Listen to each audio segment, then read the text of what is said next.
think that the Mormon church will ever make an about face? Absolutely. You do. Really? You look at me, you had to have multiple wives to get into the celestial kingdom, and now it's a sin. So they're gonna flip flop where it's like being gay is a sin. Now it's like you have to be gay. Is that No, here's what I think's gonna happen. I think sooner rather than later, they're gonna say like it's okay or whatever. But I'm gonna have a hard time processing that because for so long I was internalized that this was bad. So many, like when I left, members of my family and friends would send me church talks from Oaks and Holland, and just I felt like shit every time I read one of those. Oaks is an ally.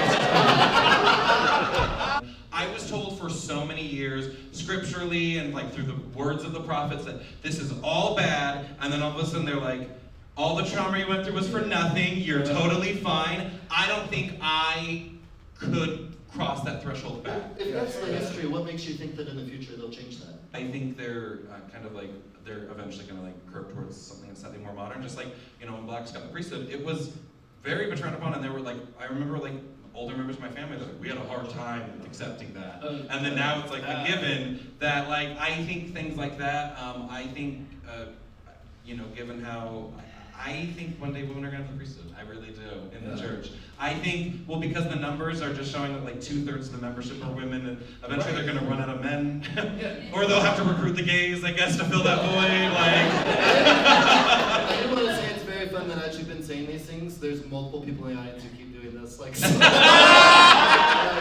I don't have any hope in this. I left 9 years ago. There's a weird hope, right? In some ways, Yeah, where I'm like, so like, I just think they do. People, I hope they make a more welcoming place, but I'm also nervous because I'm like, I hope people also don't buy into the bullshit. Yeah, well, it's because the reason why like I've thought of this, I get asked this question a lot. They're like, well, would you go back? And I was like, no. Because like I was hurt on my way out. Yeah, now you know that future was scary. Yeah, and like even if like it's like okay, then it's like I still went through pain back then, so like it feels a little unfair. Like good for you for the future gays who get to date your older score president, but like you know, it's like I don't think that's gonna be me.